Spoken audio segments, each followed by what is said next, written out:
Dreaded secret came out of the shadows just 2 hours ago when it was confirmed that the most successful race engineer, designer, aerodynamicist in Formula One history, Adrian Newey, will be working in future not for Red Bull, not for McLaren, not for Mercedes, not for Ferrari, but for the Stroll family-owned Aston Martin team, currently powered by Mercedes engines. So this is your opportunity to express your views on that move, on the impact it might have on Aston Martin's opposition and on drivers like perhaps Fernando Alonso. Anyway, welcome for all of that to our live stream. As I say, just 2 hours after the announcement that Adrian Newey will be working for Aston. That has its implications in the sense that he's not working in so many other places, as I say, to the disappointment, I think, of many Ferrari fans, Lewis Hamilton fans, hoping he would go there. McLaren fans, perhaps, because he could have fitted in there quite well alongside his mate, Zach Brown, but McLaren going very well. Do they really need an Adrian Newey at this stage? Mercedes, of course, the team probably most able to benefit from somebody like Adrian Newey and his talent, but it wasn't even on his shopping list, it appears. And as I've said several times already, that's certainly a curious point for all the Mercedes fans to think about, why Adrian Newey didn't even want to go near Mercedes, because he could have done a very, very good job there, and they need it, of course. Anyway, without too much ado, let's have a look at your comments, because this is your chance really to say what you think about this news today. We can talk about other things as well, but I think that the key element, of course, is the Adrian Newey factor. And the first question comes from Single Fatherlanks.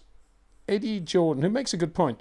Eddie Jordan is Adrian Newey's manager, I would say so-called manager, and Aston Martin used to be the Jordan Formula One team many years ago. And the question is, I'm actually not able to bring that one up. Let me just make sure, because I want you guys to see it as well. Why is it not coming up? We'll get down to, just pause for 2 seconds while I get this sorted in terms of the question coming up as it should on the screen. Try it again. I know the problem. Here we go. There we go. I'll start again. This is the beauty of live streaming. Single Fatherlanks. Eddie Jordan is Adrian Newey's manager, I would say, so-called, maybe. Aston Martin used to be Jordan's Formula One team many years ago. Indeed, it was the team that Eddie Jordan started. He was the original founder of that whole operation that is today so-called Aston Martin. I wonder if Eddie Jordan still has any financial interest in the team, and I imagine the share price will rise. Well, I think Eddie has a financial interest in Adrian Newey, so I would imagine, unless he's doing it as a mate, unlikely, but he might be. But I don't think he has any financial interest in the team. I'm sure there's a bit of motivation there, because I think Eddie loves to think about, well, he loves to think about he was the first guy that gave Michael Schumacher an opportunity, and he would love to think about this team as we see it today, with its massively sprawling campus and all the money that's being spent there, and Adrian now joining.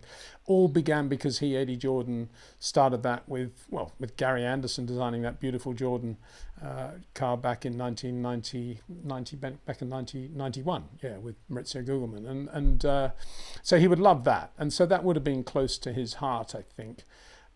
But I'm not sure that there's any financial stake for Eddie in that, or indeed whether that really would have coloured Adrian's decision, because Adrian's his own guy and he will have made up his own mind. A lot of it, of course, is about money, and there's been lots of speculation about how much money is on the table there now. I've expressed an opinion that anything short of, well, I've said $1 billion. If Ferrari had paid him $1 billion 5 years ago, they would have got all that money back and more in the World Championships. They would have won by now. So it depends how you want to quantify it. But anyway, good question. Thank you. Actually, we're getting quite a lot of questions not about Adrian Newey, so that's okay with me. No problem at all. Let me just sort this out again, because I want to make sure this is absolutely seamless from here on. Okay. This is from Abnor Shala. Hi Peter, I live in Sweden. Any stories from Sweden? I live 1 hour from the ex-Formula One track Anderstorp Raceway, previously known as Scandinavian Raceway. Well, yeah, I went to Anderstorp a couple of times actually. I think it was 75 and 77 I was there.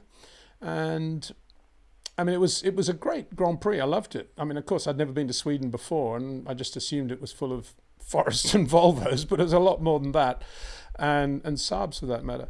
But we flew into Anderstorp, and then we drove for about, I don't know where it was, a couple of hours to get to the track, and we all stayed at the High Chaparral. I don't know if that still exists. That's worth a story or two.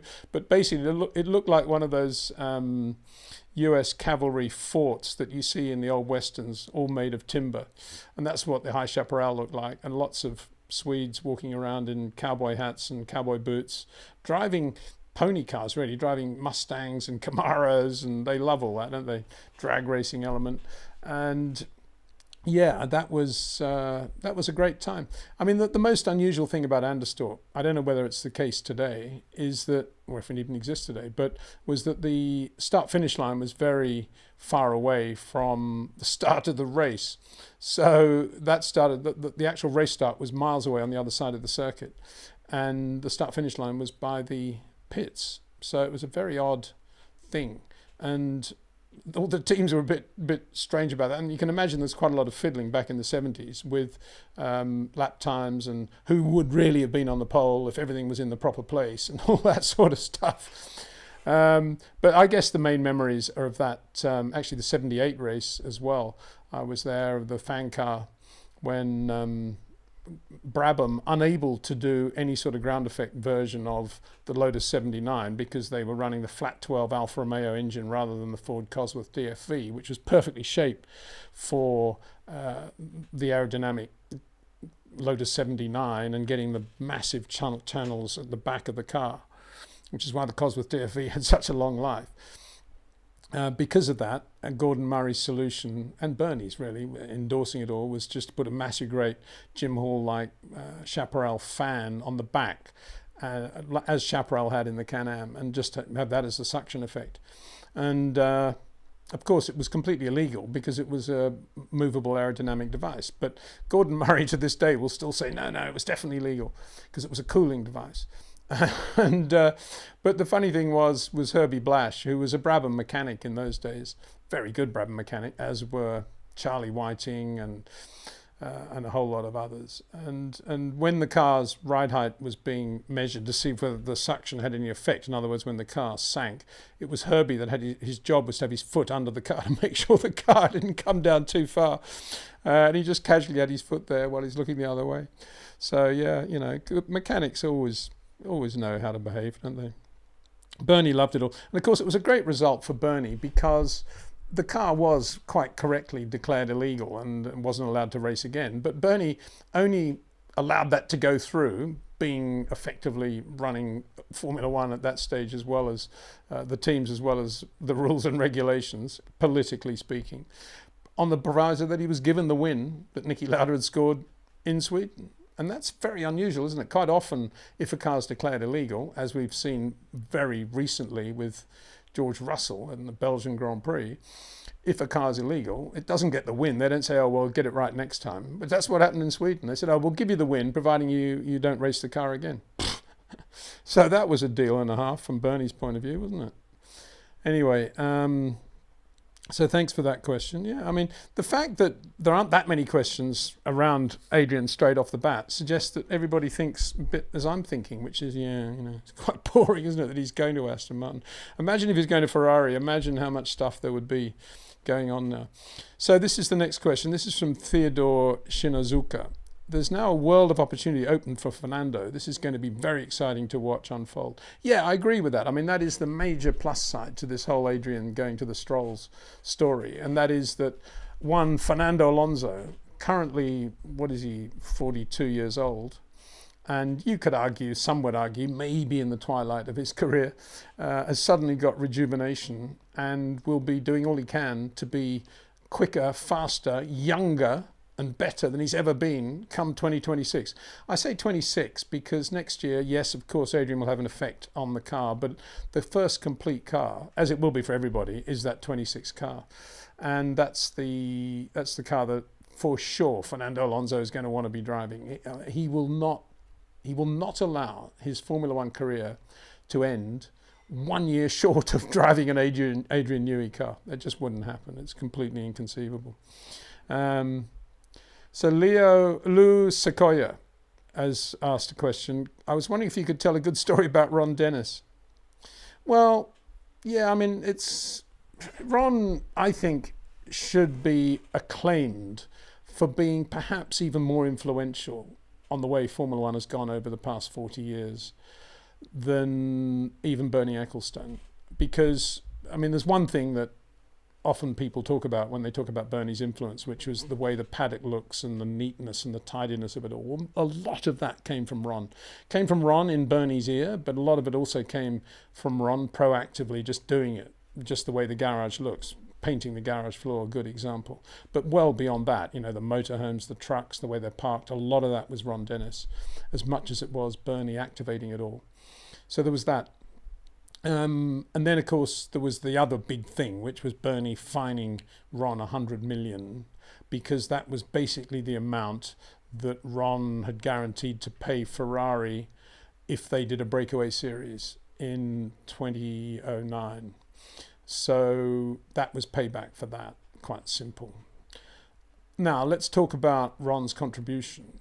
It's basically two things, but one, a great believer in John Barnard, when John Barnard was a great believer in carbon being the future of Formula One as the material that would transform Formula One in terms of weight for strength, and not listening to all the scare stories about carbon shattering if there was any sort of major impact, and going on and getting that car built. And it was Ron and John Barnard, assisted by Steve Nichols, who introduced them to Hercules, who produced that first McLaren MP41, and it won the 81 British Grand Prix at Silverstone, and that changed the face of Formula One, because from that point onwards, most good at Formula One engineers were already thinking then about, okay, we're going to have to go to carbon.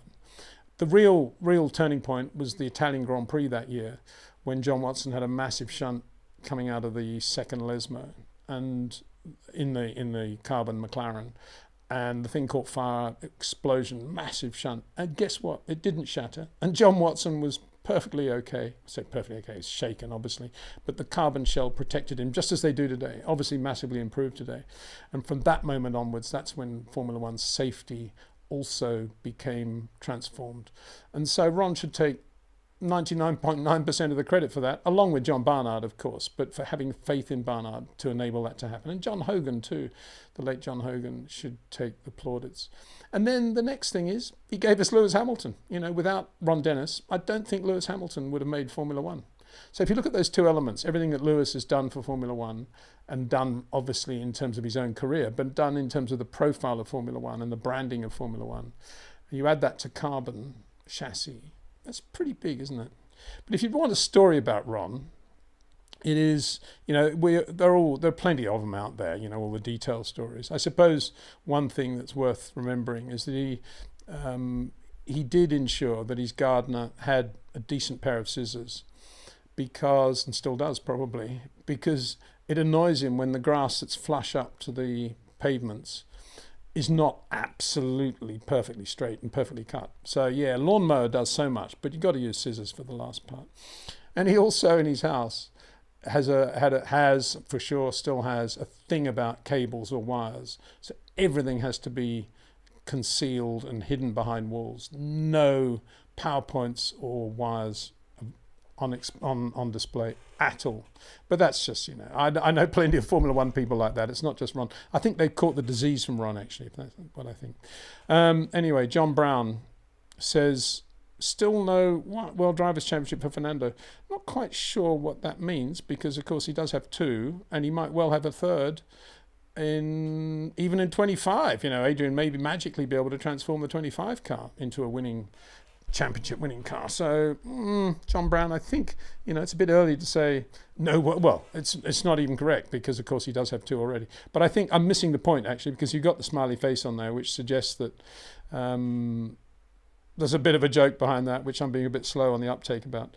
M.A. Khan says, Prost said he modelled his driving on Stewart and Clark. In 92, his lines were very similar to Nigel and Schumacher, but different to Senna's. Were Nigel and Schumacher an extreme faster version of the same style? Yes, I mean, you've summed it up pretty well. Prost was definitely a short corner driver, as was his mate Jacques Lafitte. Jacques slightly spikier, but pretty good as well. Very good, in fact, as was Jean Alesi. And, yeah, well spotted. Prost, very different from Senna, who had longer corners, but he was the epitome, the all-time epitome of the long corner driver. Nelson Piquet probably lining up P2 behind him. Slightly shorter corners than Ayrton, but not a lot. Emerson definitely had shorter corners than Senna. And Nigel and Schumacher, very, very early corners, very short cornery driver, and just extremely quick, even in bad cars. That was, one of the hallmarks of both those two, I think. Got a super chat here. Thank you very much. It says, "Hi Peter, it seems partnership shares in Aston Martin was the ultimate draw for Adrian. This makes sense. Are you aware of any other team offered shares?" I don't want to get into that because I just don't know. I can't imagine that Red Bull wouldn't have offered him shares if he wanted that to stay. I can't imagine that if he wanted to go to McLaren, he wouldn't have got a proper shareholding this time. And I can't imagine that he wouldn't have got some sort of stake in Ferrari if he'd really wanted to go to Ferrari. I think he could have done that with all three. I don't think that was the deciding factor. It's if he's got that now, which he has, obviously that's what he's going to say. But if he'd pushed hard enough, I think he could have got that from most. And one of the reasons he left Williams to go to McLaren was because he wanted a shareholding at Williams, and Frank and Patrick at that point didn't feel like giving any shares away. And he said at the time, that's one of the reasons I'm leaving. But so we're saying then that he didn't have any shares at McLaren? Because why would he have left Williams otherwise? So I don't think it's the first time. And so it's not the only factor. It is about people. It's about whatever it's about. It's about money at the end of the day. And, Adrian's driven by that, it seems, which is a shame, as I keep saying. I would have thought by now there'd be things slightly more important than money. But anyway, obviously not. Suspicious Pixel. Now that the world's most worst-kept secret is out of the bag, do you think partners like Honda were a big influence for Adrian's decision to move? Not necessarily Honda, but I think Andy Cowell. I think even if they were running, Renault engines, with Andy Cowell there, I think Adrian will feel very confident that they have a great power unit division in the company there. And my opinion is that, let's say Adrian's on whatever he's on, 30 million a year, some people are saying. I would imagine it's more than that, but anyway, let's say it's on 30. If Adrian Newey's on 30, Andy Cowell should be on at least 15, at least, and I bet he's not. And I think that could be a problem in the future, because for me, the 26 car is more about the power unit, completely new type of power unit in Formula One in terms of its history, than it is about the car. It's absolutely a new power unit formula. It's a 50% electric formula. And there isn't anybody better on the planet Earth, I think, than Andy Cowell to put that together. And of course, yes, Adrian knows Honda from where he is at the moment, and that'll be a good thing. And he'll know exactly how to run Honda, and he'll give Andy that sort of support. But in terms of actually doing the engine and making it happen, Andy Cowell is as good as Adrian, really, in his own field. So I'm assuming Andy Cowell, I'm not trying to wind anybody up here, but if Adrian's on 30, in my opinion, Andy Cowell should be on 15. And if he's not, he needs to think, what's going on here? So Fonzie says Alonso, 3 World Drivers' Championship, yeah. Sarosh Soman, hi Peter, what's your comparison between Adrian and Rory Byrne? Is Rory actively involved with Ferrari, or he only gives inputs when approached? Love your show. Thank you very much, Sarosh. Well, he's still living in Thailand, and I'm sure he still answers the phone to Ferrari when they ring him. No, Rory's pretty much involved. I think he's on the telemetry, and it's effectively the same as the engineers who are not at the racetrack and being in touch with what's going on with the car. And Adrian and Rory's very much involved, albeit from Thailand. And good luck to him, great guy. So yeah, he's doing that. And what is my comparison between Adrian and Rory? I would say, in terms of aerodynamic creativity and understanding of what particles of air can be made to do, very similar.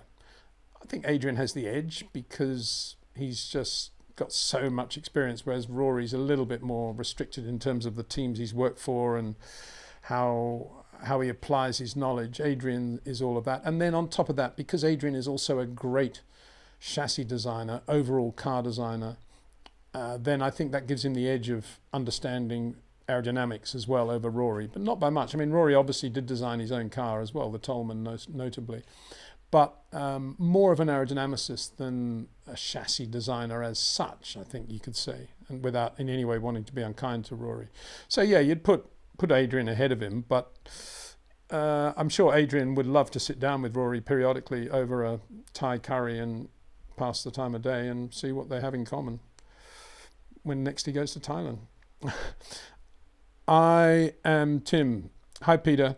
Adrian said he needs a new challenge and then went on at length about 26. He could have had that challenge at Red Bull, so the drama at Red Bull cemented his decision to leave. Yeah, as I say, I don't think it's anything to do with the shares. They love to talk about the shares. I think that's, if I was Stroll, I'd want to make that point because I'd want everybody to think that Adrian's in it for the shareholding and therefore he's never going to leave and he's cemented there for the rest of his life, and if I want to sell this team to Aramco for $1 billion, $2 billion, then they know they've got Adrian. It's that sort of thing. I think it's more that. I think you're right, it is to do with the drama at Red Bull and not feeling comfortable there, or yeah, as you say, maybe just doing maybe a fresh challenge. It's hard to believe. If you want something fresh and you're at Red Bull, you'd go to Ferrari, wouldn't you, for the pasta and the lovely evenings in Modena and Maranello, and the mornings for that matter as well.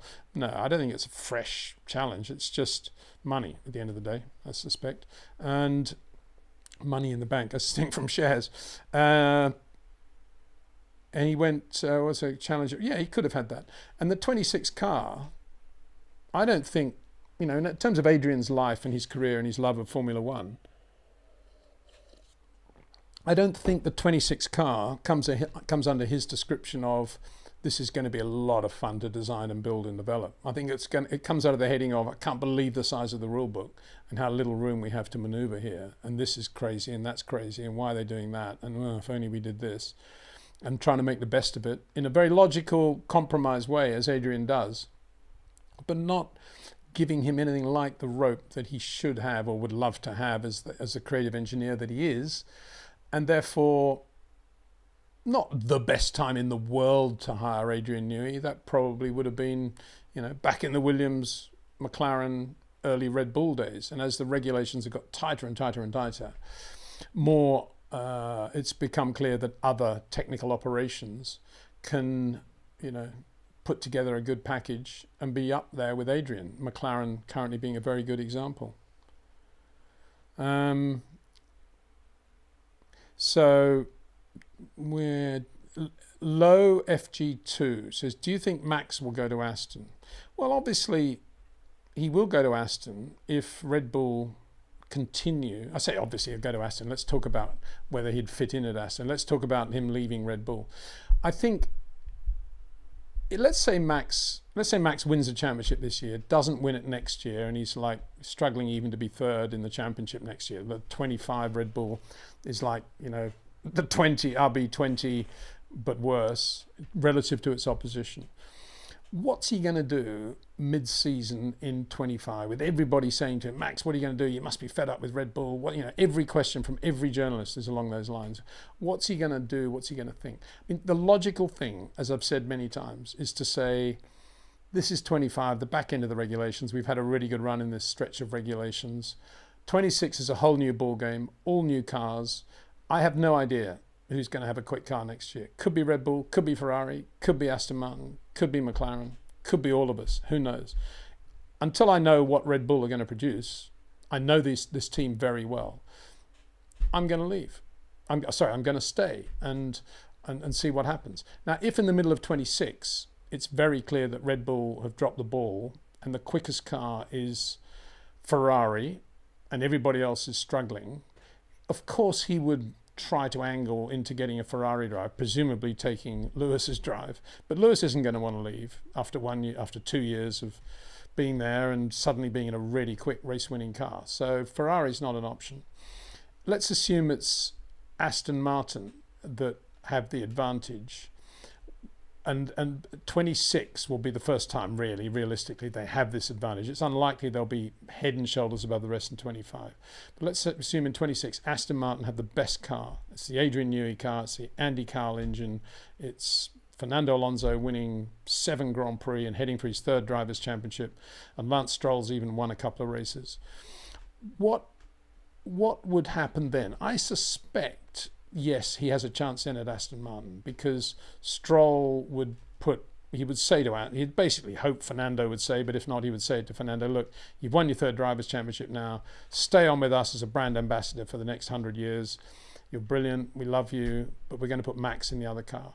And I think for the first time, Stroll would not worry about putting somebody really quick, i.e. Max or Lewis or Charles, in the other car because to upstage his son, because if his son's won a race or two, what he needs to prove now is that he can win a race, 5 or 6 races, and having Max there would be okay. So I think there's half a chance. If the Aston in 26 is better than anything else, there's half a chance he'll go there. And McLaren maybe if Oscar leaves, and they're still super quick. So yeah, another super chat. Thank you very much. Hi Peter. In an article just released that Adrian was very impressed with the facility and how the state of the art is. But how will Aston achieve wins of championship with their driver pairing? Should they do better? Yeah, well, all Formula One teams look very impressive when you look at them. I mean, I'm sure Adrian would go to, well, he's been there for sure, Toro Rosso or Cash App, whatever you want to call it, Visa, Cash App. They're impressive. McLaren are impressive now with their own wind tunnel, not having to go to Cologne anymore. Ferrari are impressive. They're all impressive. So what's he going to say? Oh, I was very unimpressed with Aston's facilities. Of course, it's just a way of filling out it's a bit of alphabet soup there, isn't it? It's just constantly saying, oh yeah, they're wonderful, the shares, the facilities.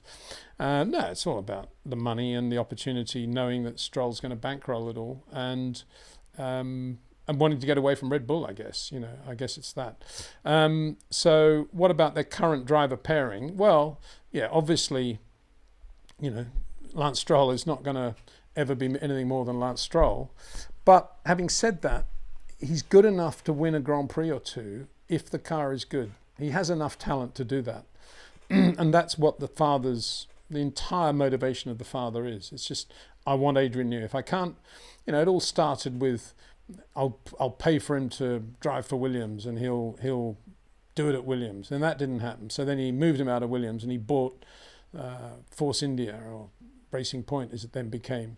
We'll buy a team for Lance, and that hasn't happened. Okay, now we'll buy the best engineer for Lance and see if that can happen. We'll get the best engineer, Andy Carroll. So we've got to do everything we can to enable Lance Stroll to win a Grand Prix or two. That's what it's all about. And that's why I'm constantly saying, I'm just underwhelmed by the whole Adrian to Aston thing, because ultimately that is what it's motivated by. So there we go. Rhoda Borrock says, greetings from sunny Cape Town, South Africa. Greetings to you. Glad you're on the live stream, Rhoda, because the time difference is obviously a little bit more comfortable. Well, no, it's actually about the same for you guys, isn't it? Europe, yeah, where you are. Anyways, Cape Town, very, very appropriate place to be, given the Adrian Newey news, because he is, of course, a Cape Town dweller, resident. I think he spends, whether he'll spend this, I think he probably will spend most of this winter in Cape Town, won't he? Fonzie says, Newey, Alonso, Honda. Yeah, well, there you go. Yeah, I mean, Alonso with Adrian Newey, what a combination. That is the big plus side to this whole sad affair. Can I say that? No. This is the whole plus side, isn't it? It's Fernando back with an unbelievable opportunity now to win a 3rd Drivers' Championship. And it's going to be quite fun watching him become forever young as he gets a little bit older, because he's 42, isn't he? So he'll be, I think he'll be 44, 45 when the Newey car's on song. That's all right. He's young, isn't he? He's out there cycling every day. Hamza Chowdhury says, I don't see this as a disappointment. Newey Alonso is a brilliant combination and poetic considering their history against each other. Yeah, as I said, that's the plus side. But, in saying you see it as a wonderful thing, you're actually not even looking at all the other elements, which is, the whole Stroll Aston Martin thing and blah, blah, blah. Anyway, there you go. Won't go on about it, but I'm just disappointed as a romantic, I guess. You know, I'd love to have seen him in a Ferrari. I'd love to have seen him at Mercedes. You know, I just think it would have been incredible to have seen him there. I'd love to see Adrian working with George Russell, actually.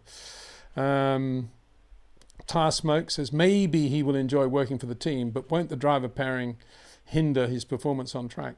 Well, he could argue, of course, that Adrian loves being with startup teams and growing with them and taking them from the back of the grid to the front, and he's done that. Well, not from the back to the front, but he's certainly changed Red Bull, hasn't he, ever since he got there. But maybe he wants to do that with the driver now. You know, who can we get who's not doing very well? Lance Stroll, and you suddenly put him in an Adrian Newey car and he wins Grand Prix. Isn't that what he wants to do now? That's the next big challenge. I mean, yeah, of course, Fernando. I mean, we all know how quick Fernando is, and in a Newey car he should be winning World Championship. I mean, it's a good point, isn't it? I've said should there. There's quite not pressure, but if they don't deliver now, they've got Fernando, Adrian Newey, Andy Cowell, all that money, all those brilliant facilities, all those shares, and they get beaten by McLaren or Ferrari. Duh, what's going on? You know, it's a bit like Mercedes having all that stuff and they're still unable to sign Adrian. So, Maslaps F1. Well, don't show this to Lawrence Stroll, because he says as long as Lance Stroll is in an Aston, the Constructors' Championship will always be out of reach for that team. So you don't have a lot of faith in Lance Stroll. Don't forget, he's done 1,000,000 days now with Rob Wilson.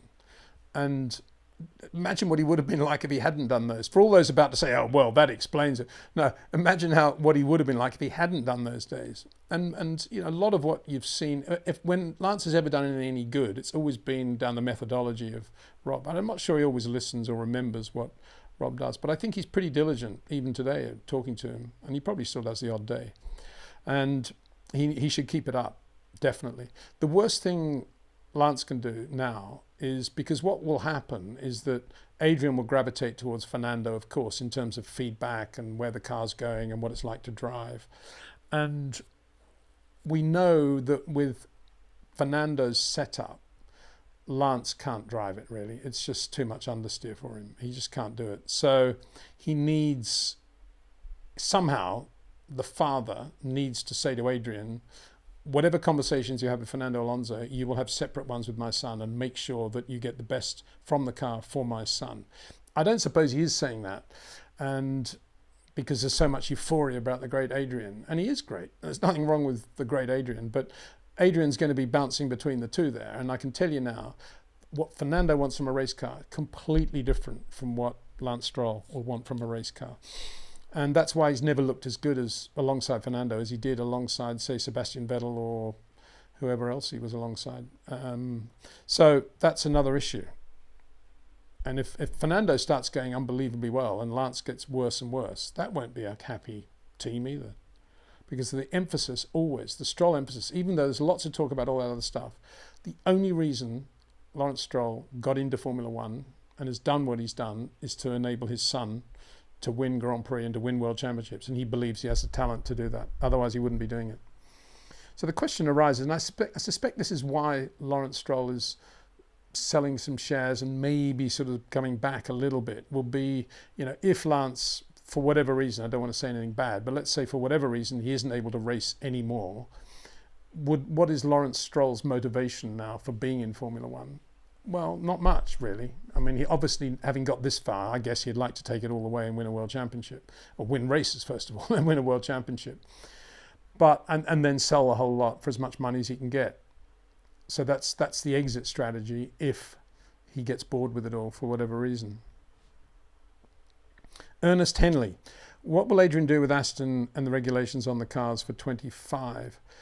Well, it's not only the regulations, it's also the cost cap on the cars for 25. There's a reasonable scope to do quite a lot of work for the 25 car under the heading of they're going to be flat out doing the 26 car, and you don't want to spend too much time and money on the 25 car to the point where it becomes a problem in terms of the development of the 26 car. And from Adrian's point of view, there's nothing like having his complete new car and taking over another person's design and another concept isn't his thing, really. I'm sure he can make some improvements, and I'm sure they'll probably come up with a new chassis and all this and that, but I doubt it'll be particularly pure Adrian Newey. It'll be 30% Adrian Newey, 70% Dan Fallows and everybody else. And particularly as Dan, ex-Red Bull, used to work for Adrian, there's probably be the little bit of needle there as well. Oh, well, what was he doing that for? What's he doing that for? Pfft, forget it. Oh, well, we'll get it right on the 26 car.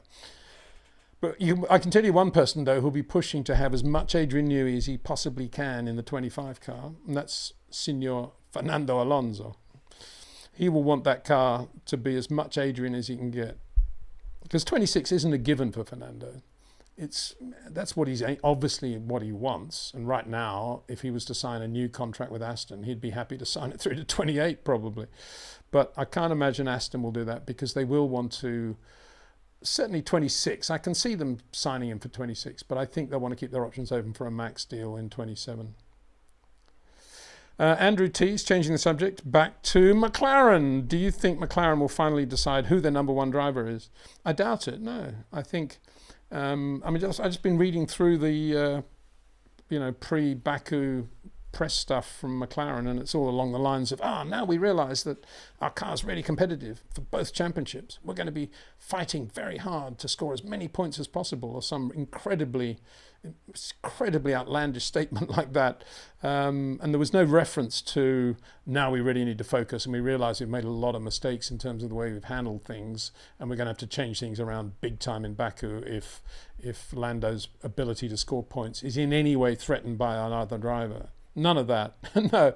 So yeah, it'll be circumstances, won't it? It'll be circumstances. It'll be, for sure, if there's a Hungary situation in reverse, in other words, Lando's leading, but Piastri comes in to cover Leclerc and then comes out in front of Lando, for sure Piastri will give that position back to Lando now. And that won't come even under the headings of team orders. That'll just come into the heading of, well, he did it in Hungary, we'll do the opposite here. So there's nothing new there.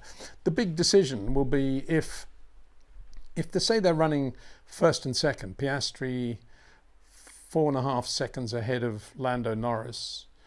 No, let's say Piastri 6 seconds ahead of Lando Norris, 15 laps to go, Charles Leclerc 4 seconds behind Lando. What are they going to do then? I can't see that. They could try and do a swap, but doing a swap, particularly with a guy like Charles behind you, very dodgy thing to do. And they need to avoid getting into that sort of situation, because it's a really difficult maneuver to pull off. As I said to Cameron a couple of days ago, I think that and I'm sure he's done this, I'd be shocked if Zach by now hasn't done it, but if Zach hasn't Zach will have taken Oscar into a room on his own and said, or out to dinner or whatever, and said, look, mate, we've given you the win in Hungary. It was a great win. You should have probably won Spa, but it was a bit of your mess with the pit stop. And yeah, Monza was on the edge, we'll let you get away with that one, but we don't want any more of that. And from now on, you're going to have a lot of opportunity to win world championships with us, and we've taken you on board and we've given you a great run. But Lando's been with this team a long time. He is ahead of you on points, and from here on in, if we tell you to drop behind Lando, you should do it. And I think Oscar, if Zach says that to him, I think he'll say, yeah, sure, mate. And I think he will. I think he's an honourable person like that, and I think that will happen. But it'll only be a Zach-Oscar conversation. It won't be in the middle of, if they try and do that in the middle of the race, without any pre-discussion, absolutely for sure, Oscar will go into, sorry, can't hear, radio's gone down mode. Why, of course he will, he's a racer. But if Zach, I'll be surprised, shocked if Zach hasn't had that conversation with him by now. But here's an interesting point. I don't think Lando will have been on to Zach to tell him to have that conversation with Oscar. Lando's got much too much dignity to do that. I was going to say pride, but it's not pride, it's dignity as a racing driver. And that's a good thing. That's one of the great things about Lando, I think. And I was still charmed by that pole lap at Monza, when quite obviously in his own mind he'd blown it out of whatever it was, turn 2, the first chicane, by just having a little bit too much oversteer, maybe going on the power a little bit too soon. But what he did into that into that first Lesmo, just fabulous. First and second Lesmos, just fabulous, but the first Lesmo particularly. And that business he does now, letting the car just float when he's going like 15 kilometers an hour quicker than he has on the previous pole attempted lap, and he just comes off the brakes and throttle for a millisecond. When you're talking about a millisecond, just lets the car settle and he just gets it. That is a classic, well, I say classic Stirling Moss thing, really. I mean, that's a lot of what Stirling used to do. Very rarely was Stirling fighting with the car. A lot of it was just letting the car settle. And that's Lando, just beautiful to watch. And you know, that's where he got that pole. And that's something that Piastri doesn't have. That is a Lando quality of exceptional proportions. And he should be, you know, they should be bringing that out of him and just trying to get him to short corner it a bit more. I don't know why they're not, actually. Shaq Marriott. Hi, Peter. How are you? I'm very well, thanks. And do you remember when I told you about Kimi Antonelli and I told you to watch Frecker? It was Austria that weekend, but he didn't win. But I did say he's the best talent since Leclerc. You did indeed, Shaq. I remember, and I did watch Austria. And I thought, what's all the fuss about? He was started about second or something and finished fourth. I thought, what is going on here? Anyway, at that point, following all your encouragement, Shaq, I then, you might be interested to know, got in touch with Mercedes and said, I know he had a terrible race. And you know, but I for sure the guy's down in the dumps. But I'd love to just spend a bit of time with him on Zoom and maybe put an interview out with him, just chat, light chat. And they said, "Oh no, he's much too busy. Far too many pressures, sponsors here. Blah blah blah. No, go away." Formula 4 just finished fourth. Much too busy. No, can't do it. Forget it. Lucas says, "It's such a shame Newey isn't working with Lewis, the greatest Formula 1 driver working with the best technical designer ever. But things happen for a reason, I guess." Well, very sage punchline you have there. Things happen for a reason. Of course they do. And who are we to know what's right and what's wrong and what's good and what's bad? We should put our faith in something greater than human nature. But it is a shame. It is a shame. How many times have I said it? You know, I've said bottle washer. I would quite happily have been a washer-upper, actually. Complete washing up, knives and forks and plates, and dessert bowls in the Ferrari motorhome. Just working for Ferrari, just to have been a part of the Newey, Hamilton, Leclerc saga, romance, whatever you want to call it. But it's not happening. It's a shame, isn't it? But I think on the plus side, I'm more encouraged by what Freddie's done and how much control he's taking. Not control, it's the wrong word. How much organisation and structure he's bringing now to the engineering department at Ferrari, and the responsibility he's taking on his shoulders. I think that's the right way to phrase it. And I think, good luck to him. I think they'll be okay. And it could have just as much romance to it as anything else. Imagine if Ferrari with Charles and Lewis actually blow away Aston Martin over the next 2 or 3 years. Wouldn't that be poetic justice? Benzie News' Showdown. What a name. Anyway, I hope I've got it right. Is it worthwhile betting on when, not if, Max Joss sign with, I guess you mean with Aston Martin, also with some Aston Martin equity? Yeah. You know, everybody's saying that. Everybody's desperate for Max to leave Red Bull, aren't they? Why? I kind of like Red Bull. I think I'm getting to like Red Bull more and more. Actually, I don't know, it's because Adrian's left and the whole thing's become a little bit quieter. But I love the way they do all these other sports and they get involved and they really do a good job with young athletes in a number of disciplines all over the world. I got a lot of time for them. So, you know, they've done a brilliant job for Max. Max has done a brilliant job for them. Why do we want Max to leave Red Bull? Anyway, if you're Lawrence Stroll, wouldn't you think, I mean, quite correctly, he's hired Adrian Newey. I mean, let's face it, if we had Stroll's money and wherewithal, we'd do the same thing, I think. We'd say, no, there's something more important than Max Verstappen, and that's Adrian Newey. Because unless you got an Adrian or somebody that good, there's not much point in having a Max Verstappen. Now, you could say, well, we got Adrian now, so we want Max. But I take the opposite view, is we got Adrian now, what we need Max for? We just bring up our young guys, we'll look after Lance, he's our next world champion, he's my son. And we'll have a good guy in the other car. But we don't necessarily have to have a Max Verstappen to make up for the deficiencies of our car, because we've got this Adrian Newey car and it's the best car in the world. Isn't that what they would think? I think it is. I think there's more chance As I say, it depends on 26 and how it goes. And for those of you that don't know Phil Prue and how good he is, I mean, he was formerly at Mercedes Powertrain. Before that, he was one of the front-level race engineers at McLaren. Mika Hakkinen DC era, really good guy, massively talented, very good with people. He's running the Ford powertrain program for Red Bull. It's going to be a good powertrain for sure. So, okay, let's assume Red Bull get the car completely wrong. I don't believe the powertrain will be off, but let's assume the car's not very good.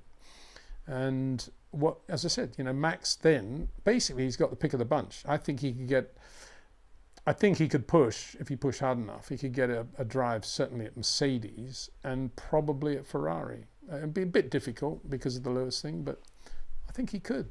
So Aston, would he really want to drive for the Strolls? I don't know. I used to say that about Adrian Newey, but he does. Paul here. I've read reports that Adrian had an unusual schedule, only working a couple of times a week. Is his role going to be similar, or is it always as it was towards the end of Red Bull? Well, I think, I don't know for sure. I would imagine it will be along the lines of whenever a human resources person said to Adrian, well, we need to draw up your employment contract now, Adrian. How many days a week is it going to be? 5 or 6, and starting time is 8:30. And Adrian would have said, no. I will do the job that needs to be done, and I'll do it the way I want to do it, the hours I want to put in. And you can be sure that at least 50% of the work I do for you guys will be when I'm at home behind my own drawing board. It won't necessarily be at the factory. And there will be commuting time when he'll be in the back of the car, drawing, musing, doing stuff. I think it'll be pretty similar to Red Bull, in other words. And I'd be shocked if he has signed a contract which prevents him doing any more boats or microlights or road cars or racing classic Formula One cars. I'm sure they've let him do what I would imagine. I mean, I can't imagine why they wouldn't let him do whatever he wants to do to make himself happy. And then he will trust Adrian to do the job in the way he wants to do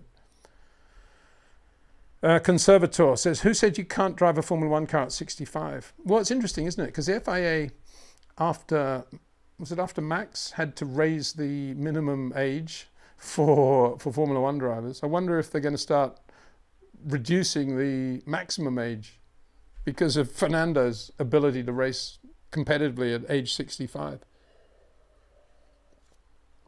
No reason why you shouldn't be able to. I mean, as AJ Foyt absolutely hit the nail on the head, the first thing that goes is the peripheral vision. And if the peripheral vision is gone or going, racing drivers should stop. It's not the reflexes, it's not the balance, it's not the timing, it's the peripheral vision. And that's something that needs to be watched with all drivers.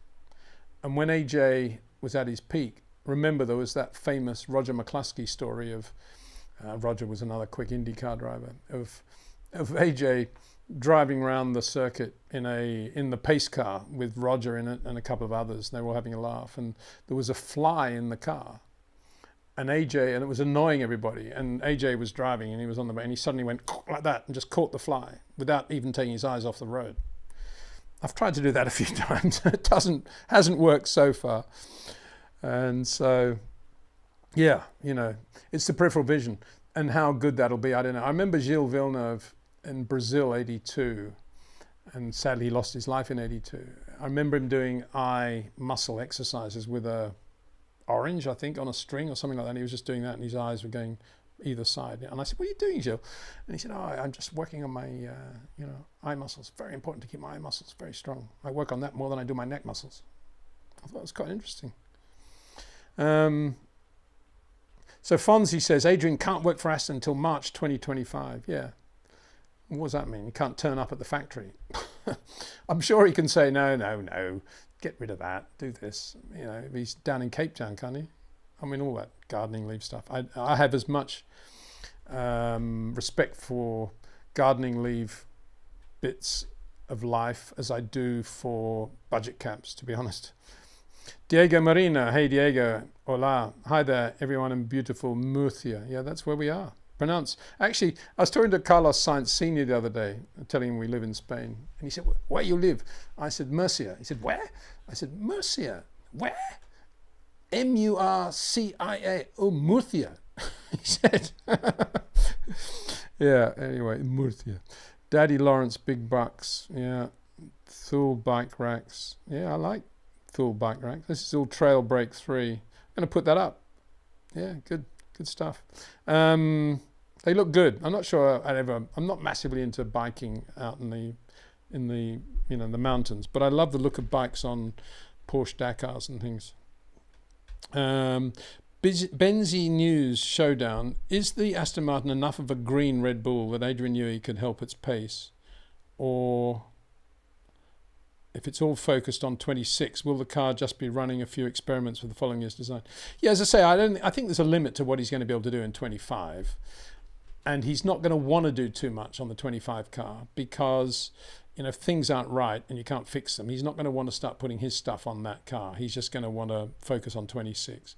But there will be stuff. There will be stuff that he can do and improve. And whereas Aston Martin started the year pretty well and they're now dreadful, then I think in 25, if they start the year about where they started this year with Fernando, possibly scoring P3s, I think they'll be more consistent over the year than with Adrian. I think that'll be the bigger difference. It'll just be maintaining a consistent level because Adrian's very, very good at weekends of just setup work and understanding what to get from the car just to get the job done that weekend.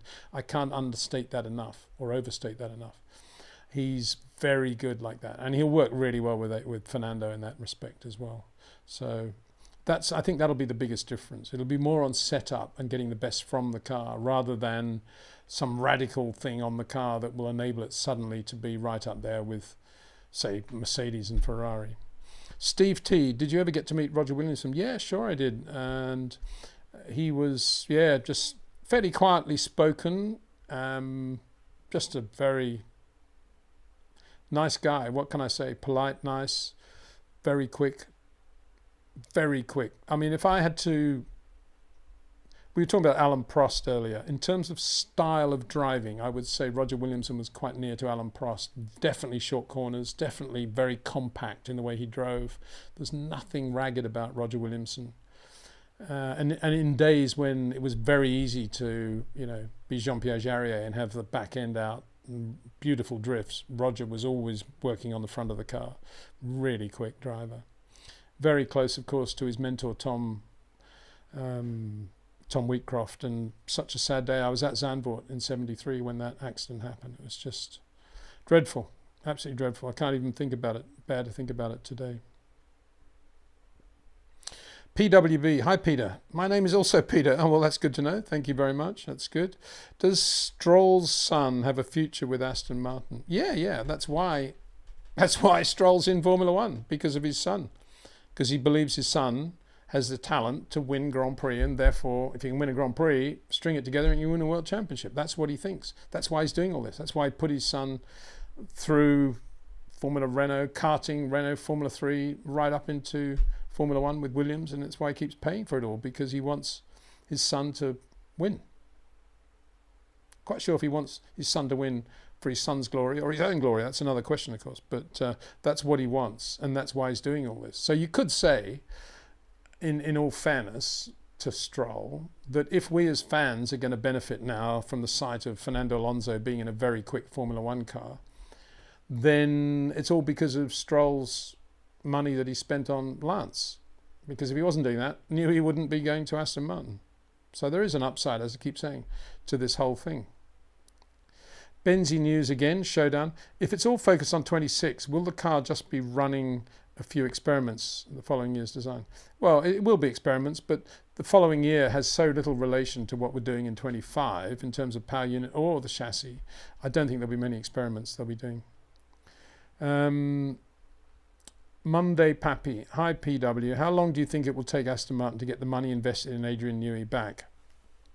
As long as it'll take Lawrence Stroll to sit down and do a deal with Aramco to buy the team, I think. It could be tomorrow, could be 4 years' time when they've won a world championship. Who knows? But that's how the money will come back. It won't come back any other way. It'll come back with Aramco saying, yeah, we want to own this team and we're prepared to pay $2 billion for it, or whatever they're going to pay, something ludicrous. And that's where the money will all come from and come back. That's how it will come back.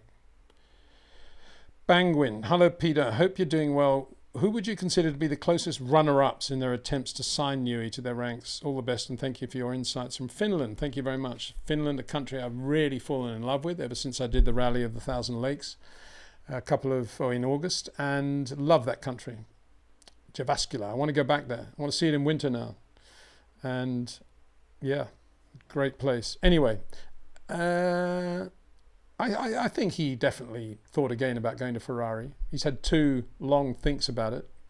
One several years ago, and now this one. I definitely think there were conversations there. But equally, I think Freddie probably was less compliant with the structure of the team and what Adrian could do. If he didn't like this guy, I didn't want that guy, I didn't want this department going like that. Would Adrian have a free hand to change it all? And I think Freddie realized how political it would be if that freedom was given to Adrian, also because of the union laws in Italy. And so that was a problem. And then I think, they're talking about the shareholding. If Adrian had said, yeah, no problem, I'll just do my thing and I'll fit in, I want to be technical director, I just want to work for Ferrari, I don't want a massive amount of money, Freddie. I just want to be happy and just do this job, and I want to see Ferrari winning the world championship again. I'm a great racing lover, and that's what I want to do. Just as long as I've got the money that I had at Red Bull plus, I don't know, 20%, I'll be happy. But I would like to have a bit of a stake in the company, and I would like to have my future at Ferrari and maybe even do a road car. I can't imagine that at that point Freddie would have said no, or indeed the Ferrari board would have said no. I think they would have said yes. So. And if that conversation didn't take place, then shame on whoever was managing Adrian Newey. But it didn't happen, and so it doesn't look as if Mercedes were ever on the shopping list from Adrian's point of view. As I keep saying, that's a huge indictment, really, of Mercedes and what they've done in the last 2.5 years, because it was that is the team more than any other crying out for Adrian Newey's magic. It's Mercedes. And it's not happening. And Red Bull, was he ever thinking of going back to Red Bull as the other one? I was hoping he might, but obviously not. So there we go. Sashit Malhotra. Hey Peter, I remember an incident at Silverstone with Lewis and Max. We talking about cops, lap 1? Wonder if that also influenced Adrian's decision. He wasn't happy with Merck and Lewis's celebration. What do you think? Nah, I don't think so. No, if Adrian is not going to Mercedes, which he's not, I think it's more the style management of Toto Wolff and the way that team's run, and the general feel of it. I think it's more that. I can't imagine it's that thing. I mean, Adrian's a racer. And yeah, he might have thought that was all Lewis's fault, but Lewis is quite entitled to celebrate after a race win. That's what you do, isn't it? I don't think it was that. I think it's more just the style of management. He just never wanted to be there, which, as I say, it's a huge indictment, really. Tire Smoke, another super chat. Thank you very much, Tire Smoke. I hope this Adrian Newey move will open opportunities for more engineers to be in the light. I spent 6 hours at the exhibition in Madrid, and the engineering is a marvel to look at and appreciate. Well, number of elements there. Thank you very much, A, for going to the exhibition, B, for your kind comments, C, the exhibition is now on in London, and it's getting rave reviews, 4.5, I think, on the Google exhibition rating out of 5, which is amazing. So thank you for all of that. And yes, with the exhibition, we've always, from day one, we've tried to spotlight the importance of engineering and to feature the great engineers in Formula One's history, whether it be Giano, whether it be Carlo Chiti, whether it be Mauro Foggieri, whether it be Adrian Newey, Colin Chapman, Harvey Postlethwaite, you name it, Maurice Philippe, Derek Gardner, Gordon Murray. So, yes, will the spotlight on Adrian I guess the amount of money that's being bandied around that Adrian is earning probably makes the fathers of some young budding engineers think, wow, there's a big future for my son in Formula One. Forget this driving business. He's going to become the next Adrian Newey. I think there'll be quite a lot of that, won't there? All driven by the potential money out there. Money, money, money. Shame, isn't it? So another super chat. Facts gone wacky. Adrian will just have a lot of fun, exclamation mark. Plenty of dollars to his liking to get a dream team, dream car on the road and the circuit. Good for him. He ain't dumb. Yeah, the only thing I'd say is he had that anyway. So I don't think there's any difference in terms of that. Yes, he's got more money, but I mean, come on. He had every race car he could have wanted, he owned already, and he had enough money to go racing them whenever he wanted. He's got the house in Cape Town, he's got the European life, he's got everything. He's just left and he's gone to Aston Martin. So that's that one. I'm just scrolling through to see if there are any other super chats that I've missed, because on the system I use, the super chats don't all go to the top. You have to scroll sometimes.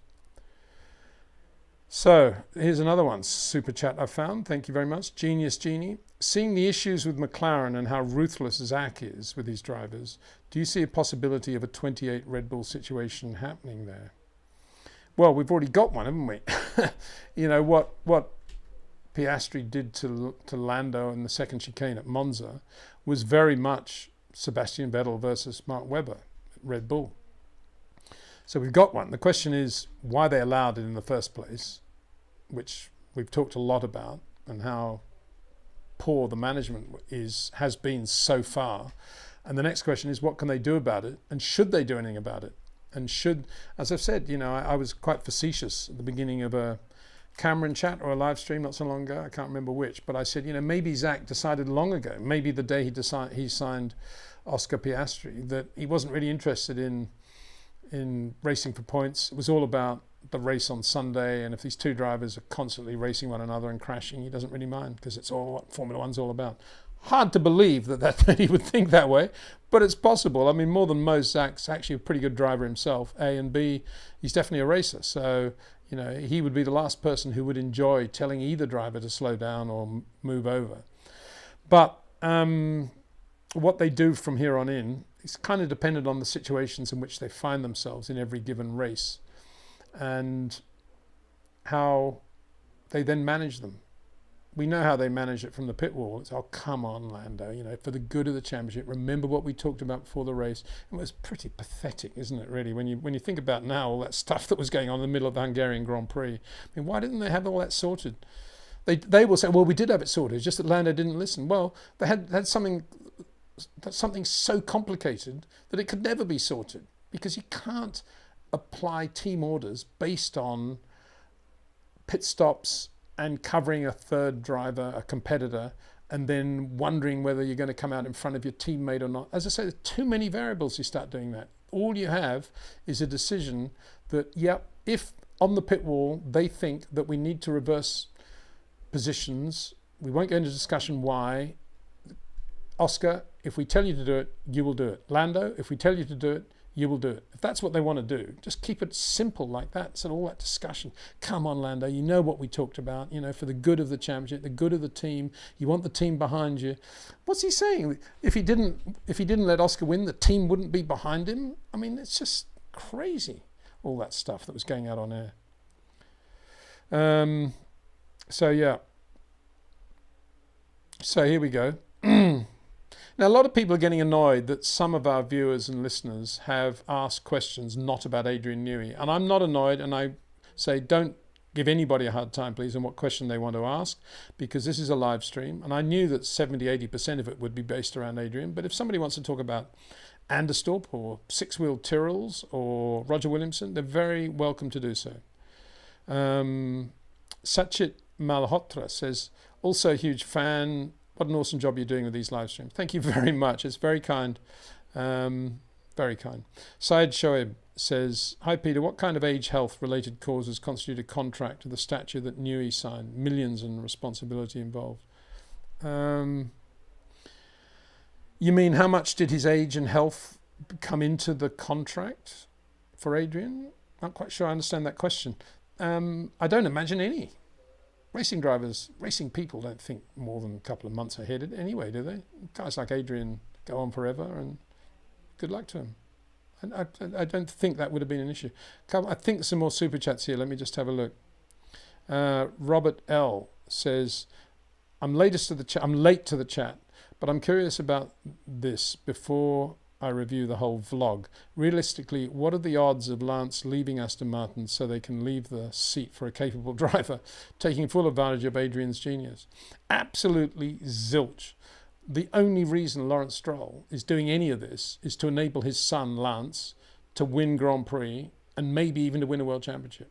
And as outlandish as that may sound to you and many other fans out there around the world, believe me, Lawrence Stroll is 100% convinced that his son has the talent to do that.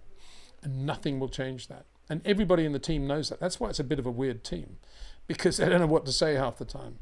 And it's, there are obviously explosive moments at Aston Martin that would be inappropriate for me to talk about that I've heard of. And it's, it's terrible.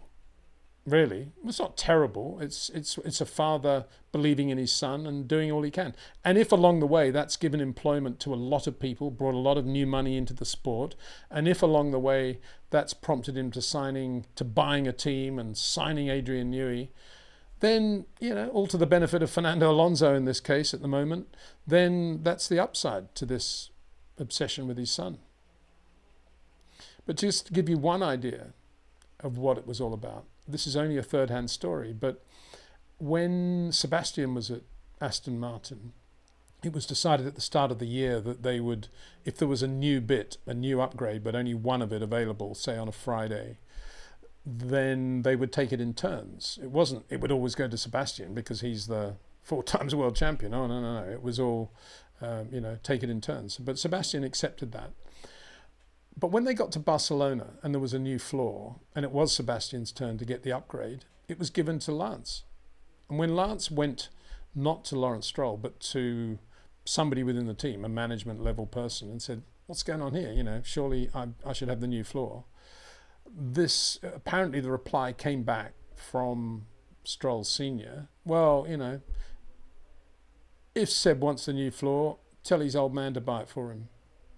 Or something along those lines. So, I'm not saying that it's like that now, and I think Adrian will be right on top of that sort of thing happening again. But that's the environment there. And that's why I'm still surprised Adrian's gone, to be honest. But anyway. Facts gone wacky. And here's a wacky comment. Who knows? Maybe Adrian will be at Aston Martin for a couple of years and still go to Ferrari. He's not old. He can still design when he's 70. Yeah, well, 70's not old either, is it? Like PW can still play rugby when he's 71, right? I'm not sure about rugby, but I think we could say golf, and I think I can, do a few other sports reasonably well. But 70's quite young these days, and Adrian, I'm sure, will know the moment when he's had enough. But right now, I think there's also another factor, isn't it? Adrian's got this. He's probably got all his ducks in a row in terms of the contract, the amount of money, the freedom he's got. It's not that far away from where he lives. It's in England, all this stuff, all the things that make him feel pretty comfortable about life. And at that age, it's quite a nice injection of new adrenaline into his bloodstream, because there's this, obviously now he has to deliver, and that's quite a good thing.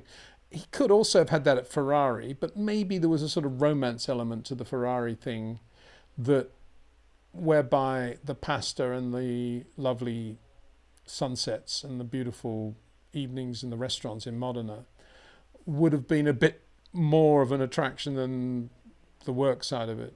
And maybe that's why he's done this. It's more of a disciplined thing, knowing Adrian, maybe. I don't know, putting 2 and 2 together. And probably not getting the right answer. But yeah, good point. Thank you. So, Aiden 100. How can Red Bull stop a designer influencing a car when on gardening leave? Well, of course they can't. That's why I say, I have as much respect for this gardening leave rubbish as I do for budget caps. PWB. Will Adrian support Lance staying at Aston? Well, I hope he doesn't, because imagine the punch-up between Adrian and Lawrence Stroll if he doesn't. Imagine if the first thing he says is, well, you've got to get rid of this other driver. Who is he? Is he your son? Got to be joking. No way. I've got a decent driver in the other car. Thank you, Lawrence. Imagine what would happen then. You're out. Fired. I'm closing down the team. Everybody out. Yeah. No, that'll never happen. And Adrian, like Fernando, knows that the right way to treat Lawrence Stroll is to look after Lance as much as they can. Bring him under their wing. Second son, as it were. Peter Canderboy, greetings from Switzerland, another of my favourite countries, thank you. Would you see a possibility of reinstating any French or German Formula One races? Well, if I was president of the FIA, I would, yeah, definitely, but not as it is. They seem to be so into money, that obviously that's why they're not on the calendar. It's incredible, isn't it? The amount of German influence we have in Formula One, with Audi coming in as well, and we have Alpine. Okay, it may not be French for very much longer, but we have Alpine. We have got a few French drivers. We got a lot of French history in Formula One. Let's face it, it's where it all began. Without France, Formula One probably wouldn't be what it is today. Well, it wouldn't be, no way. And tremendous history with France, and it's a scandal for me that we don't have a French or a German Grand Prix. Very wrong. Iman says, I'm just happy he didn't go to Ferrari. So there we go, lots of different opinions. Dacia says, will Aston Martin now be there in top for 25? Your thoughts? I don't think they'll be on top. I think they might win a race next year with Fernando. They'll certainly get a few podiums. They'll have a much better season, definitely. But 26 is the year that the real Adrian Newey effect will happen. Sean Hunt, can't help feeling that Adrian Newey wanted to join Ferrari but was told not to in order to protect Michael's legacy. That's an interesting reason. What, in other words, they don't want a lot of other people winning a lot of races for Ferrari because then it would detract from what Michael did.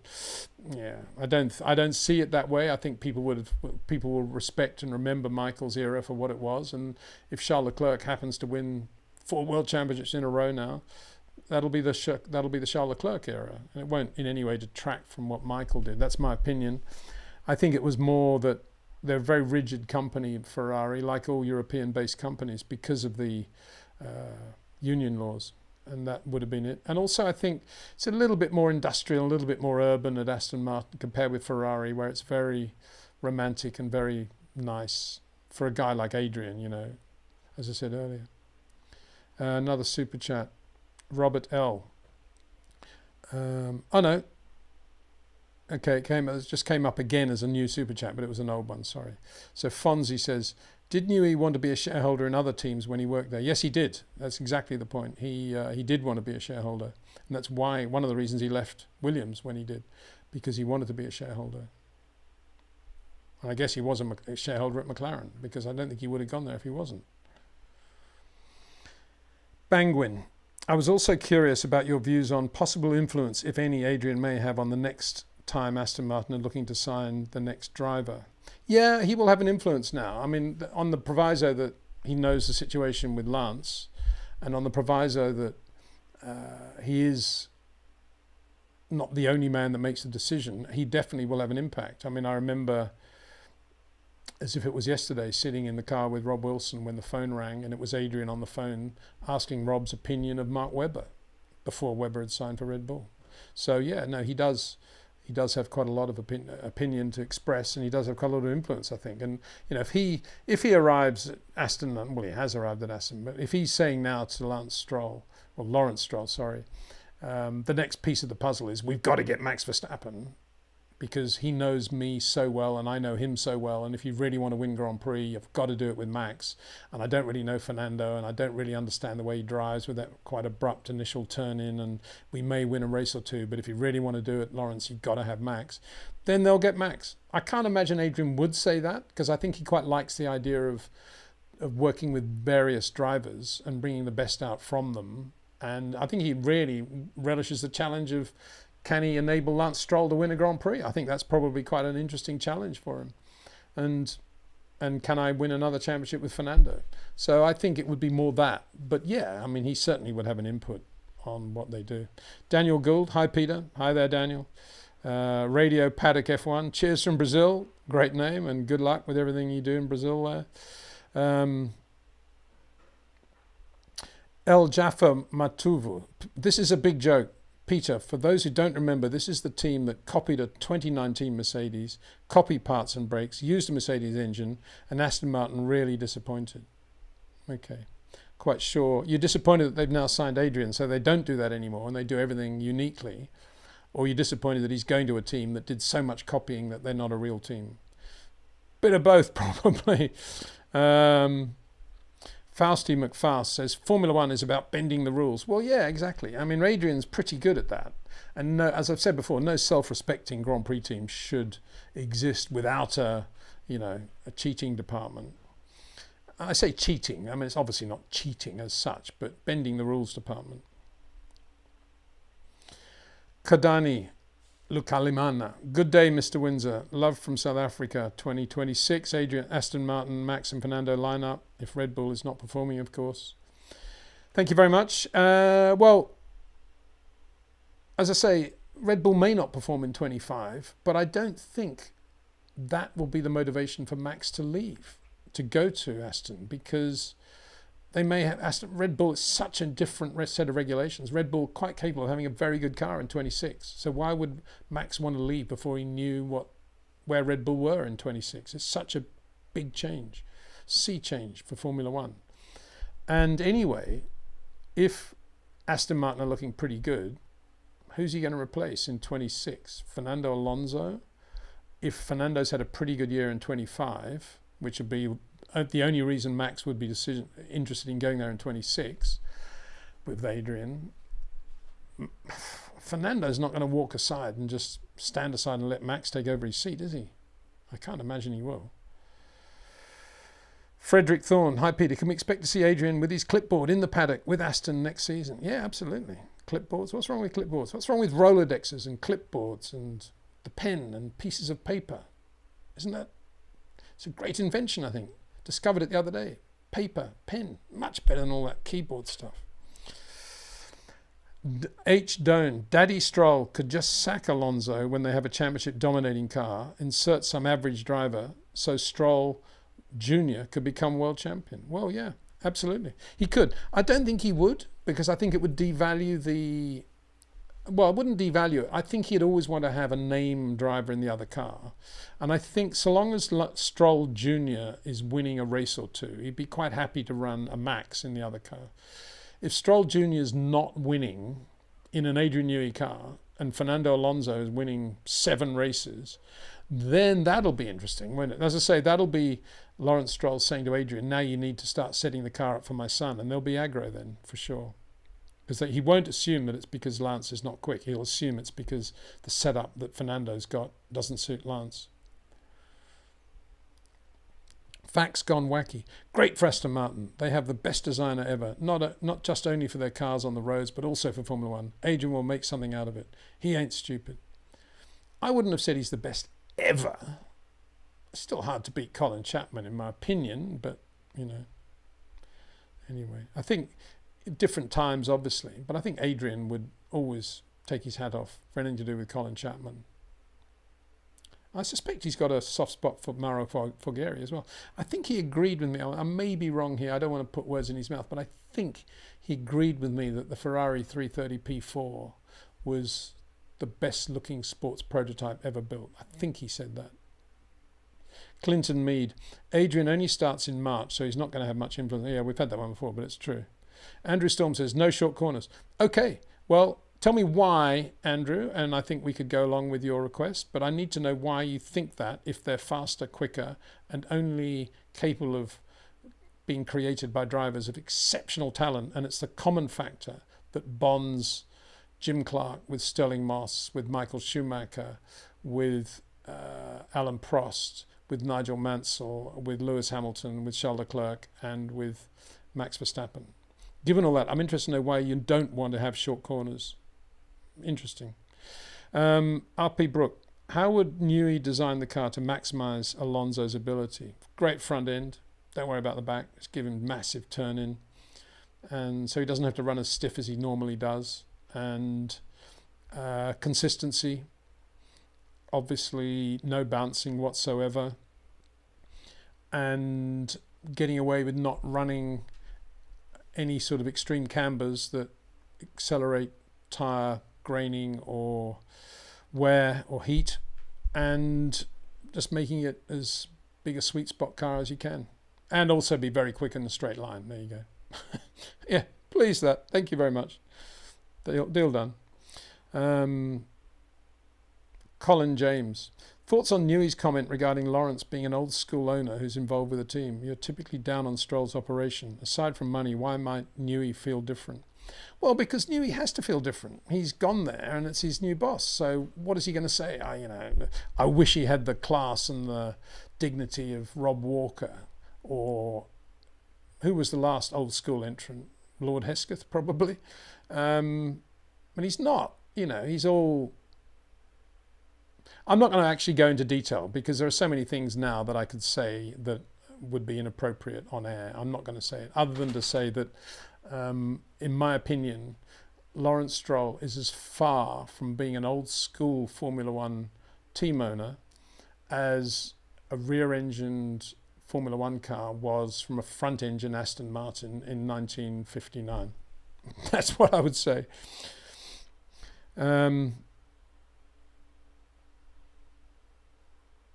Another super chat, quick Scott D. Are we aware of any other teams that offered shares? I'm not aware of it, no. But I wouldn't be shocked if other teams would have been able to offer shares if they'd been so prompted. Perhaps not at the same way that they were offered at the Aston Martin deal, but I think if Adrian had wanted to go to Ferrari and had wanted a stake in the company, then I think he could have got it. And I think the same for Mercedes, and I think the same for McLaren. So, Average Joe in Oz, did the Aston Martin 33 beach ball reference, Max is 33, pre-championship and potential future move, or Alonso's 33rd win? I don't know, can't answer that, but you seem to have more facts at your fingertips than I could in a million years. So, yeah, interesting question, I think. Steve T. People are assuming Newey will build a rocket ship for Aston, but Newey has built some stinkers in his time. Nothing is guaranteed. Yeah, I don't know if it was you, but somebody else made that point. The 94 Williams springs to mind, of course. It wasn't a good car. And by Adrian's own admission, he made an error at the back end aerodynamically on that car, the car in which Ayrton sadly lost his life. I was trying to think of other bad cars he's designed. Can't think of too many, actually. The Leighton houses were pretty good, under-financed but pretty good. All the McLarens were good, and all the Red Bulls were good, weren't they? Maybe the last Vettel Red Bull, but that was a regulation change rather than a Newey thing.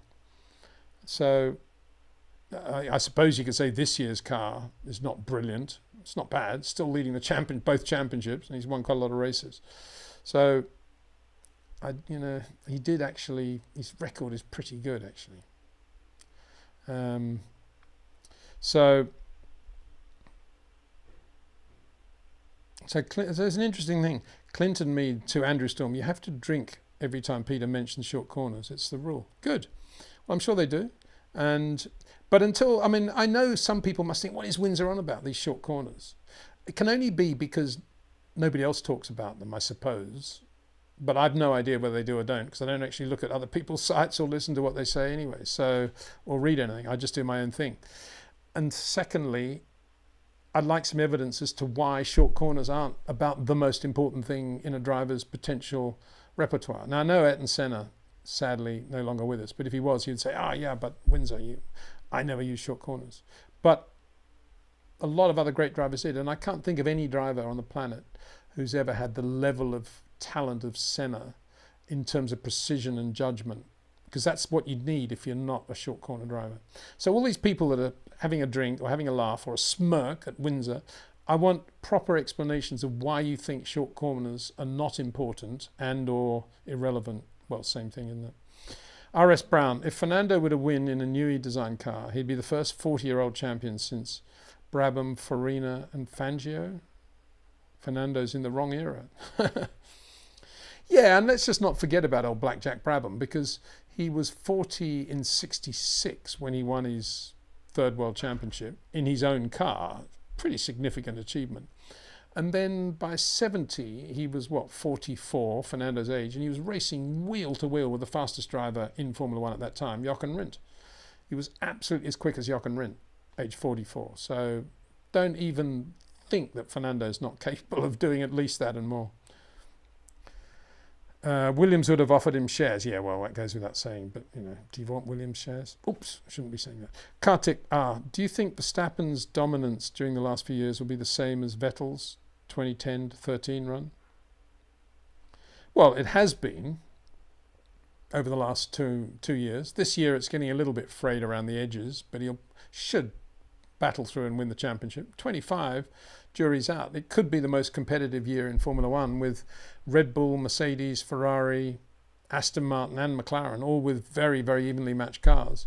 And you've got, 5 teams there, 10 cars, all potentially able to win at any given weekend. That's what could happen in 25, which prompted another of our listeners, viewers, to raise a very good point in the last live stream, which was, well, in that case, let's forget about the 26 regs and just keep these regs going for another 20 years.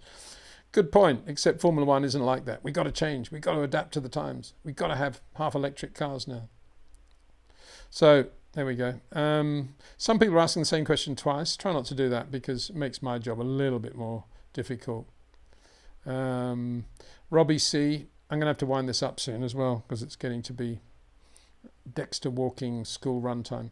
Hey Peter, does the move, very important things, does the move of Adrian to Aston spell absolute trouble for the rest of the field, or will teams like Red Bull, Ferrari and McLaren move on just fine with the teams they have in place? Well, let's think about it.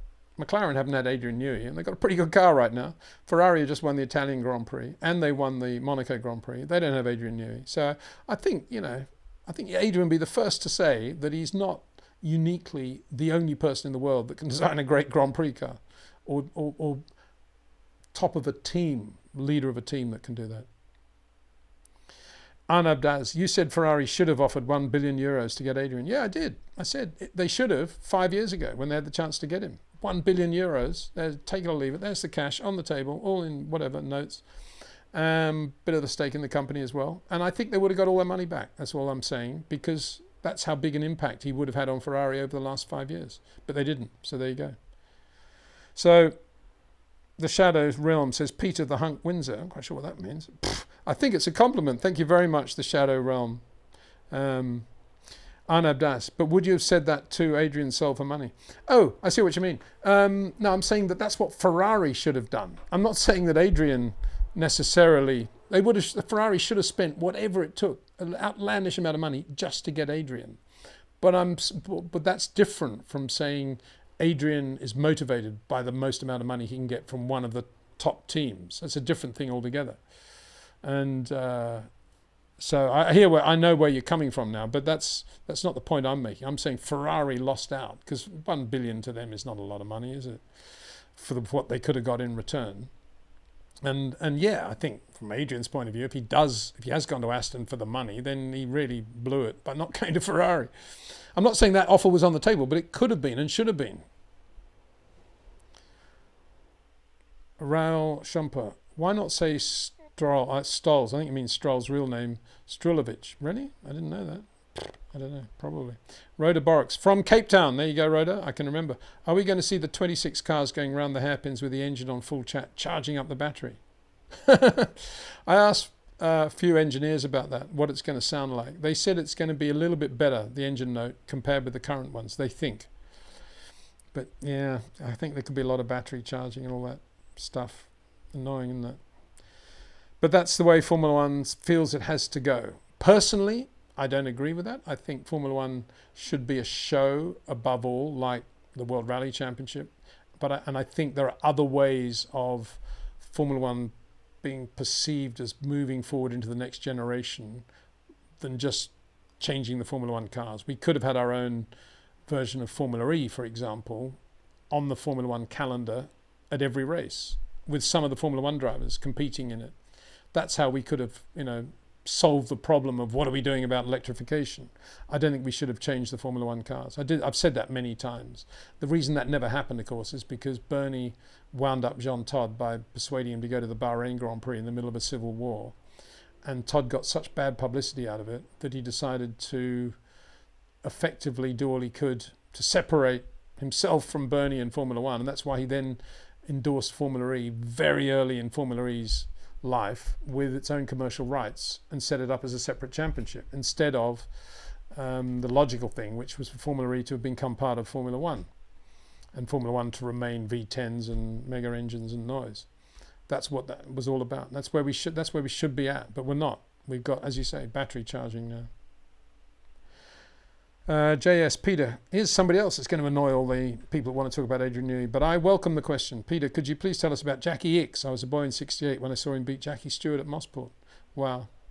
Yeah, he did. But of course, that Mosport race really belonged to Chris Amon in the other Ferrari. He was leading by miles when he had some sort of ridiculous electric misfire or something, and retired yet again from the front. But that '68 V12 Ferrari, one of the most beautiful cars ever, I think.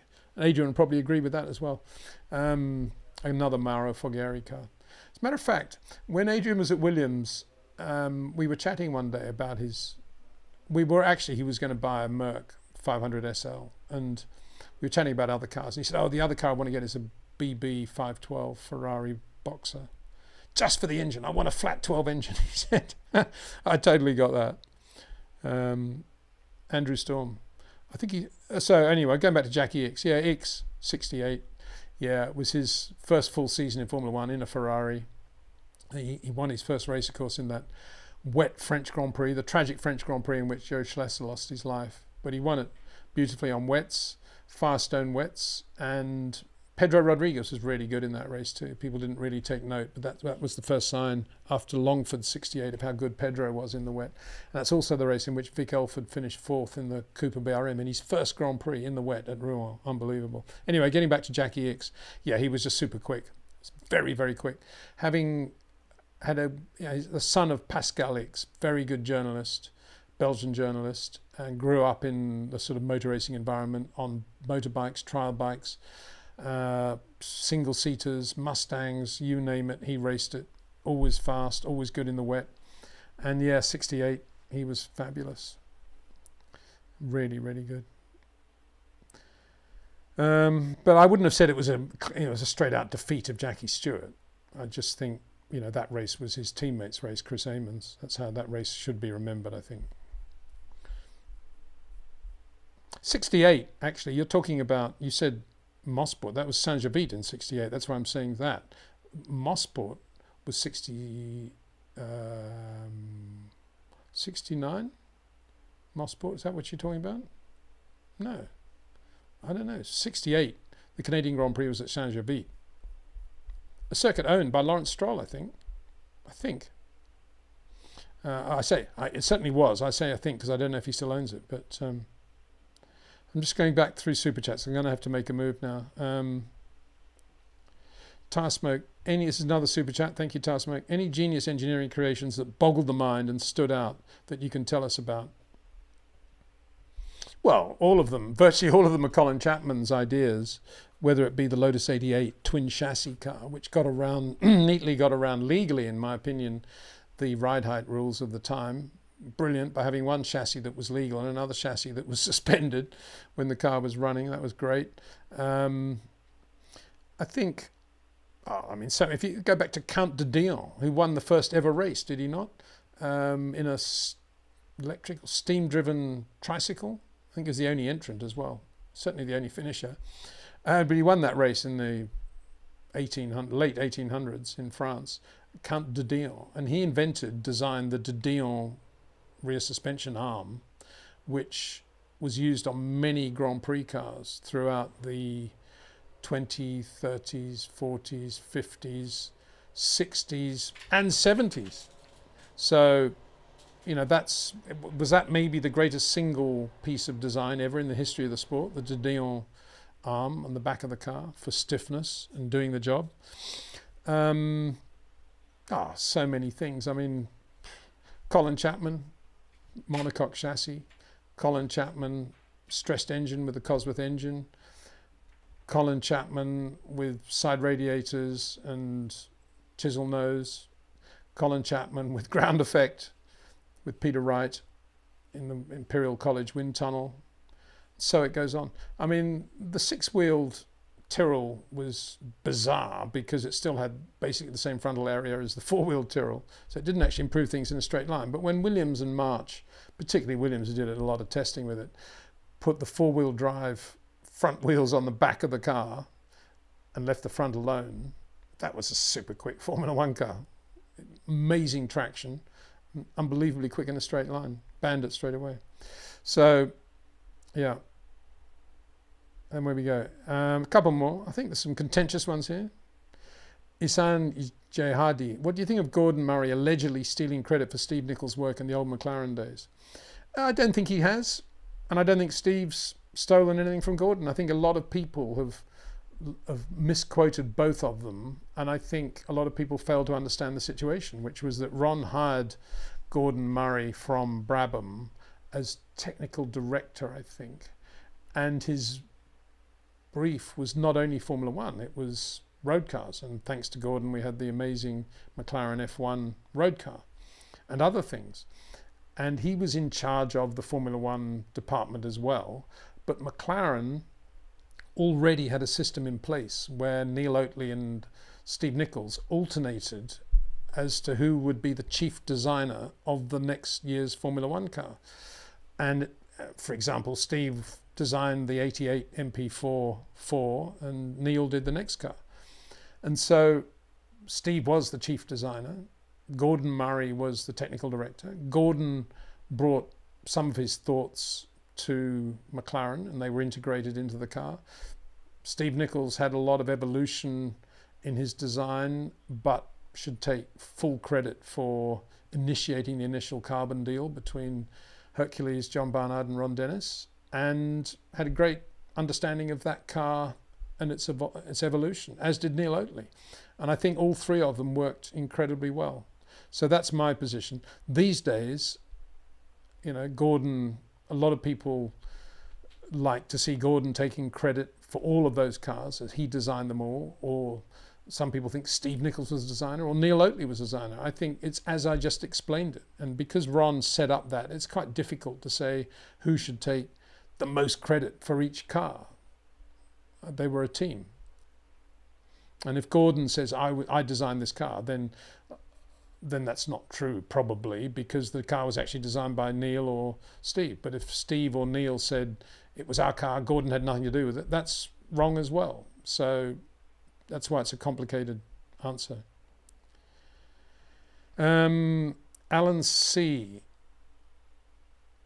McLaren learnt a lesson from Hungary and changed it. You just don't like it because it's affecting Lando. Oh, really? So you think, and I'm not in any way disputing what you say, I've just never thought of that. You think that after Hungary, they thought, nah, Oscar's the guy, and we're going to let him get on with it. And if it affects Lando, that's Lando's problem. And you're saying that I, Peter Windsor, don't like that because I'm a big Lando fan or something. Well, for a start, I'm also an Oscar fan, and I respect them both in different ways. And secondly, I can't imagine that they would have said to Lando on the radio, for the good of the championship, for the good of the team, to have everybody behind you, Lando, let Oscar pass, and then come to the decision that Lando's not their guy, it's got to be Oscar. I just can't imagine. Those two facts do not compute at all. So, sorry, Alan C. I don't agree with you. I don't even understand what you're saying, really, because if Lando was told to let Oscar win for the sake of the, looking after his Lando's championship, why then would they have said, we're going to give it to Oscar now? Sorry, just doesn't work. Jeff Barrett, hi Peter, love what you do. I was wondering, given Max and Lando's relationship, if Max gives Lando advice on the situation with Piastri. That's an interesting one, isn't it? Because right now, Max wouldn't want to give Lando too much advice because he's his nearest competitor, as he often says. So, he probably does. No, I don't think he does, but I suspect Lando probably feeds off Max a bit. But having said that, I can't imagine when they're hanging out at Monaco that Max is anything other than just a cool guy that does all the same things that Lando does, you know, biking, boating, whatever it is they do. I can't imagine it's any more than that. And I don't think he would say, you know, take it to Oscar or anything like that. No, I don't think they'd have that sort of level of relationship. And I don't think Max, even if they did, I'm sure Max would feel that it'd be his position to say that anyway. But thanks for the question. Very good. Okay. Do one more. I don't think there are any more super chats. If there are, I really apologize if I haven't got your question. Just want to get so just find one more question. I don't know. Here's a good one. Nice easy question. Alex Petsu. I always like watching your videos. Greetings from Romania. Thank you very much, Alex. Very nice to hear. Nice note on which to finish. And I'll be back again, though. Of course, what is it? Tuesday? Yeah, we got Friday at Baku. It'll be the next video. So looking forward to that. See what happens. And don't forget Oliver Byrne replacing Kevin Magnussen in the Haas Ferrari for one race. And Ollie won both F2 races last year at Baku, so that'll be an interesting one. Good luck to Ollie Byrne on that one. So thank you very much for watching this one. Best of luck to Adrian and his new job at working for the Strolls and taking Aston Martin to the front of the grid to win World Championships. Best of luck to Fernando, finally getting to drive hopefully a full Adrian Newey car, if not a half Adrian Newey car in 2025. That's great news for him. And who else do we want to wish luck to? Best of luck to Andy Carl too. He's a really good man, top man. And what a guy he's now got opposite him, Adrian, as it were. And I just hope that you're getting at least half of Adrian's money, Andy, because you'll be doing at least half the car, won't you? Brilliant. Okay, thanks for watching, everybody, and we'll be back again soon.